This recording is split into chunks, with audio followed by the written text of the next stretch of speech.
Tamil king டிவியின் இலங்கை பிரதான செய்திகள். முதலில் தலைப்புச் செய்திகள். அடுத்து வரும் வாரங்களில் ஒமிக்ரோன் முன்னணி கோவிட் மாறுபாடாக மாறக்கூடும், சுகாதார தரப்பு எச்சரிக்கை. இன்று முதல் பொது சேவை நடவடிக்கைகள் வழமைக்கு. பாடசாலை போக்குவரத்து சேவை கட்டணங்கள் அதிகரிப்பு. பேருவளையிலும் ஒருவருக்கு ஒமிக்ரோன். இன்று முதல் மீண்டும் மூடப்படும் சபுகஸ்கந்த எண்ணெய் சுத்திகரிப்பு நிலையம்.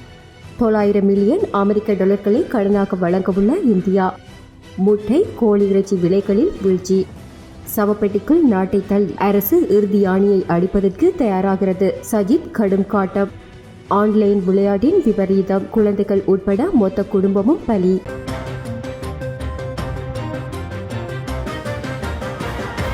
இலங்கையில் அடுத்து வரும் வாரங்களில் ஒமிக்ரோன் முன்னணி கோவிட் மாறுபாடாக மாறக்கூடும் என சுகாதார அமைச்சின் கோவிட் தலைமை ஒருங்கிணைப்பாளர் வைத்தியர் அன்வர் ஹம்தானி எச்சரிக்கை விடுத்துள்ளார். இந்நிலையில் வெளிநாட்டு பயணிகளுக்கு விமான நிலையத்தில் நடத்தப்படும் ஆன்டிஜென் பரிசோதனையில் கோவிட் தொற்று இருப்பது உறுதி செய்யப்பட்டு அவர்களின் உயிரியல் மாதிரிகள் மரபணு சோதனைக்கு அனுப்பப்படும் என அவர் குறிப்பிட்டுள்ளார். கோவிட் மாறுபாடுகளை கண்டறிய மரபணு சோதனை பயன்படுத்தப்படுகிறது என அவர் கூறியுள்ளார். இந்த நிலையில் ஒமிக்ரோன் மாறுபாடு டெல்டா வைரஸை விட 3 மடங்கு வேகமாக பரவுவதாக ஆய்வுகள் தெரிவிக்கின்றன என ஸ்ரீ ஜெயவர்த்தனபுர பல்கலைக்கழகத்தின் பேராசிரியர் சந்திம ஜீவந்தர தெரிவித்துள்ளார். கொழும்பு, கம்பகம், அனுராதபுரம் மற்றும் பதுளை மாவட்டங்களில் இதுவரை 48 ஒமிக்ரோன் தொற்றாளர்கள் பதிவாகியுள்ளனர். பாதிக்கப்பட்ட 48 பேரில் ஒருவர் மாத்திரம் அனுராதபுரம் மாவட்டத்தில் கண்டறியப்பட்டுள்ளார். மீதமுள்ள 47 பேர் கொழும்பு, கம்பகம் மற்றும் பதுளை மாவட்டங்களில் கண்டறியப்பட்டுள்ளனர். பாதிக்கப்பட்டவர்களில் பெரும்பாலானோர் வெளிநாடுகளில் இருந்து வந்தவர்களும் அவர்களுடன் நெருங்கி செயல்பட்டவர்கள் எனவும் தெரியவந்துள்ளது. அவர்கள் தற்போது தனிமைப்படுத்தல் மையங்களுக்கு அனுப்பி வைக்கப்பட்டுள்ளனர். நாட்டில் ஒமிக்ரோன் பரவி வருவதால் கோவிட் நோய் தடுப்பூசியின் 3வது தடுப்பூசி எடுத்துக் கொள்வதும் முக்கியம். இதேவேளை பண்டிகை காலங்களில் மக்களின் செயல்பாடு காரணமாக அடுத்த 2 வாரங்களுக்குள் கோவிட் நோய் பரவும் அபாயம் காணப்படுவதாக சுகாதார நிபுணர் வைத்தியர் மல்காந்தி ஹல்கேன தெரிவித்துள்ளார். சுகாதார வழிகாட்டுதல்களை மீறி மக்கள் வணிக வளாகங்களுக்கு செல்வதாலும் உல்லாச பயணங்களுக்கு செல்வதாலும் கோவிட் வேகமாக பரவக்கூடும் என விசேட மருத்துவர் வலியுறுத்தினார். நாட்டில் இன்று முதல் பொதுச்சேவை நடவடிக்கைகளை வலிமையான முறையில் மேற்கொள்ள நடவடிக்கை எடுக்கப்பட்டுள்ளது. இதனை பொது சேவைகள், மாகாண சபைகள் மற்றும் உள்ளூராட்சி அமைச்சு தெரிவித்துள்ளது. அமைச்சுகளின் செயலாளர்கள் மற்றும் அரச நிறுவனங்களின் தலைவர்களுக்கு இது தொடர்பான அறிவுறுத்தல்கள் ஏற்கனவே வழங்கப்பட்டுள்ளதாக அமைச்சின் செயலாளர் ஜே ரத்னஸ்ரீ தெரிவித்துள்ளார். விவசாயம், கைத்தொழில், வாழ்வாதார மேம்பாடு, உட்கட்டமைப்பு அபிவிருத்தி போன்ற செயற்பாடுகளுக்கென அரசாங்கம் பாரியளவிலான பணத்தை ஒதுக்கியுள்ளது. அத்துடன் அவற்றை சிறப்பாக நிர்வகிப்பதற்கு அரசு ஊழியர்களின் பங்களிப்பு மிகவும் முக்கியமானது என அரசு சேவைகள் அமைச்சின் செயலாளர் சுட்டிக்காட்டியுள்ளார். இதன்படி அரசு ஊழியர்கள் இன்று முதல் வழமை போன்று பணிக்கு அழைக்கப்பட்டுள்ளனர். நாட்டில் ஏற்பட்ட கொரோனா பரவல் காரணமாக பல்வேறு சந்தர்ப்பங்களில் பொது ஊழியர்கள் வீட்டிலிருந்து வேலை செய்யுமாறு அறிவுறுத்தப்பட்டதுடன் அத்தியாவசிய ஊழியர்கள் மாத்திரம் கடமைக்கு அழைக்கப்பட்டமை குறிப்பிடத்தக்கது.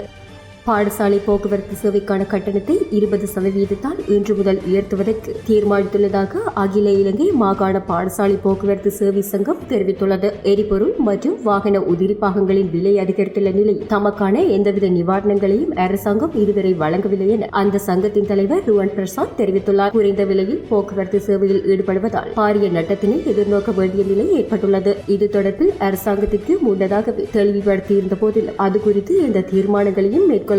மாகாணங்களுக்கு சேவையில் ஈடுபடுவோர் 15%, மாகாணங்களுக்கு இடையில் போக்குவரத்தில் ஈடுபடுவோர் 20% கட்டணங்களை அதிகரிப்பதற்கு தீர்மானித்துள்ளதாக அகில இலங்கை மாகாண பாடசாலை போக்குவரத்து சேவை சங்கத்தின் தலைவர் ருவன் பிரசாத் குறிப்பிட்டுள்ளார். இதேவேளை நாடளாவிய ரீதியில் சகல பாடசாலைகளும் டிசம்பர் மாத விடுமுறையினை தொடர்ந்து இன்று மீள திறக்கப்படுகின்றன. எவ்வாறாயினும் மட்டுப்படுத்தப்பட்ட அளவில் மாணவர்களை குழுக்களாக பாடசாலைக்கு அழைக்கும் நடைமுறை தொடர்ந்தும் அமுலில் இருக்கும் என கல்வி அமைச்சு அறிக்கையொன்றை வெளியிட்டுள்ளது. பேருவளையில் ஒமிக்ரோன் தொற்றுக்குள்ளான நபர் ஒருவர் கண்டுபிடிக்கப்பட்டுள்ளதாக தெரிவிக்கப்படுகின்றது. பேருவளை சீனக்கோட்டையை சேர்ந்த 30 வயதுடைய மாணிக்கக்கல் வியாபாரி ஒருவருக்கு இவ்வாறு தொற்று உறுதிப்படுத்தப்பட்டுள்ளதாக பேருவளை சுகாதார பிரிவை சேர்ந்த பொது சுகாதார பரிசோதகர் முதித அமர்சிங்க தெரிவித்துள்ளார். வெளிநாடு செல்லும் நோக்கில் PCR பரிசோதனை மேற்கொள்ளப்பட்டதை அடுத்து இவருக்கு தொற்று உறுதிப்படுத்தப்பட்டுள்ளதுடன் அவர் வீட்டில் தனிமைப்படுத்தப்பட்டுள்ளதாக சுகாதார அதிகாரிகள் தெரிவித்துள்ளனர். நாளை மறுதினம் முதல் அமல்படுத்தப்பட்டுள்ள பேருந்து பயண கட்டணங்கள் தொடர்பான விவரங்களை நாளைய தினம் அறிவிக்க உள்ளதாக போக்குவரத்து ராஜாங்க அமைச்சர் திலும் அமுனுகம தெரிவித்துள்ளார். பேருந்து பயண கட்டணத்தை அதிகரிப்பதற்கு கடந்த 29ஆம் தேதி தீர்மானிக்கப்பட்டிருந்தது. இதற்கமைய ஆரம்ப கட்டமாக பேருந்து பயண கட்டணங்கள் 3 ரூபாவால் அதிகரிக்கப்பட்டு 17 ரூபாவாக நிலவும் என தெரிவிக்கப்பட்டுள்ளது. அத்துடன் ஏனைய பேருந்து பயண கட்டணங்கள் 17% அதிகரிக்கும் என அறிவிக்கப்பட்டுள்ளது. சப்புகஸ்கந்த எண்ணெய் சுத்திகரிப்பு நிலையம் இன்று முதல் மீண்டும் மூடப்படுகிறது. வெளிநாட்டு கையிருப்பு பற்றாக்குறை காரணமாக மசகு எண்ணெய் கொள்வனவில் பாதிப்பு ஏற்பட்டுள்ளமையினால் இந்த நடவடிக்கை எடுக்கப்பட்டுள்ளது. சப்புகஸ்கந்த எண்ணெய் சுத்திகரிப்பு நிலையத்தில் நாளாந்தம் 6500 மெட்ரிக் டன் மசகு எண்ணெய் சுத்திகரிக்கப்படுகின்றது. எனவே டாலர் பற்றாக்குறை காரணமாக சப்புகஸ்கந்த எண்ணெய் சுத்திகரிப்பு நிலையம் கடந்த நவம்பர் மாதம் 15ஆம் தேதி தற்காலிகமாக மூடப்பட்டு 22 நாட்களுக்கு பின்னர் மீள திறக்கப்பட்டது. இந்த நிலையில் இன்று முதல் மூடப்படும் சப்புகஸ்கந்த எண்ணெய் சுத்திகரிப்பு நிலையம் இந்த மாத இறுதியில் மீள திறக்கப்படும் என வல்சக்தி அமைச்சர் உதய கமன்பில தெரிவித்துள்ளார். இந்த மாத இறுதியில் ஒரு தொகுதி மசகு எண்ணெய் நாட்டுக்கு கிடைக்கப்பெறும் என அவர் குறிப்பிட்டுள்ளார். அத்துடன் எண்ணெய் சுத்திகரிப்பு நிலையம் தற்காலிகமாக மூடப்பட்டாலும் எரிபொருள் தட்டுப்பாடு ஏற்படாது எனவும் வல்சக்தி அமைச்சர் உதய கமன்பில தெரிவித்துள்ளார். 900 பில்லியன் அமெரிக்க டாலர்களை இந்தியா விரைவில் இலங்கைக்கு வழங்க உள்ளதாக தெரிவிக்கப்பட்டுள்ளது. இதில் 400 மில்லியன் அமெரிக்க டாலர்களை பரிமாற்ற ஒப்பந்தமாகவும் மிகுதி 500 மில்லியன் அமெரிக்க டாலர்களை எரிபொருள் கொள்வனவுக்காக கடனாகவும் வழங்கப்பட உள்ளது. அத்துடன் அத்தியாவசிய உணவு மற்றும் மருந்துகளை வாங்குவதற்காக கடனாக மேலும் 1 பில்லியன் அமெரிக்க டாலர்கள் பின்னர் வழங்கப்பட உள்ளதாகவும் குறிப்பிடப்பட்டுள்ளது.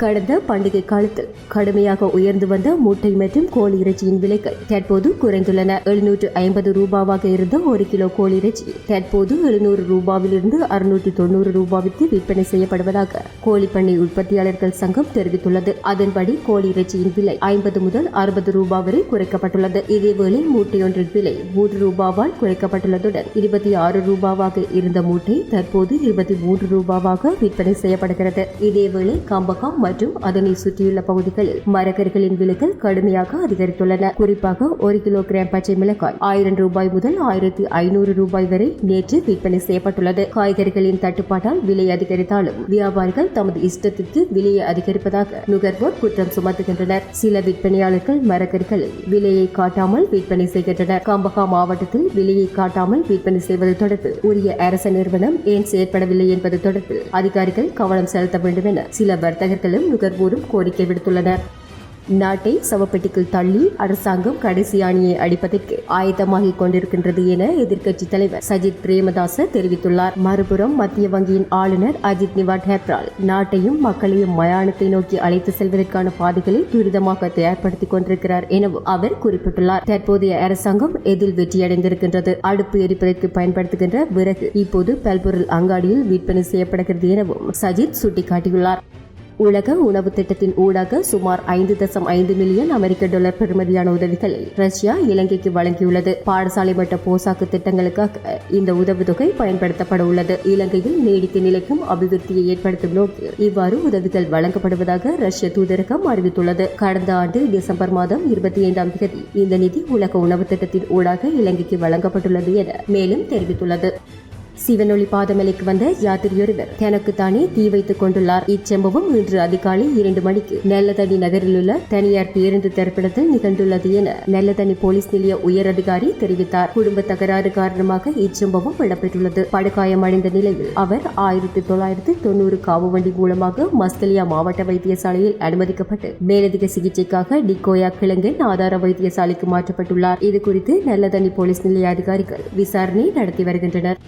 ஆஸ்திரேலிய கடலில் மூழ்கி யாழ்ப்பாணத்தை சேர்ந்த இளைஞர் பலியாகியுள்ளதாக அந்நாட்டு ஊடகங்கள் தகவல் வெளியிட்டுள்ளன. யாழ்ப்பாணம் சாவகச்சேரியை சேர்ந்த 29 வயதான ஸ்ரீ பிரகாஷ் செல்வராசா என்பவர் இவ்வாறு உயிரிழந்துள்ளார். ஹீலோங் கடலில் நீராடிக் கொண்டிருந்த நிலையில் கடலில் இழுத்துச் செல்லப்பட்டு பலியாகியுள்ளார். அவசர சேவைகளுக்கு அறிவிக்கப்பட்டதை அடுத்து சம்பவ இடத்திற்கு போலீசார் விரைந்திருக்கிறார்கள். வெகு நேரம் தேடிய பின்னர் அன்று மாலையளவில் ஸ்ரீ பிரகாஷின் சடலம் ஹீலோங் கடற்கரையில் தென்மேற்கு கரையில் இருந்து மீட்கப்பட்டிருக்கிறது. விக்டோரியாவின் மிக ஆபத்தான கடற்பகுதியாக ஹீலோங் அறிவிக்கப்பட்டு வருகிறது. தொடர்ச்சியாக மாறுகின்ற காலநிலையால் கொந்தளிப்பது மாத்திரமின்றி இந்த கடலில் சுறா தாக்குதல்களும் பரவலாக இடம்பெற்றிருக்கின்றன. இந்த பகுதியில் இந்த வருடம் இடம்பெற்றுள்ள 6வது உயிர்பலி இதுவாகும். நீச்சல்காரர்களுக்கு உதவியாக கரையில் பணியமர்த்தப்படுகின்ற உயிர்காக்கும் படையினரின் எண்ணிக்கையை அதிகரித்திருப்பதாக உயிர்காக்கும் படைப்பிரிவின் விக்டோரிய தலைவர் தெரிவித்துள்ளார்.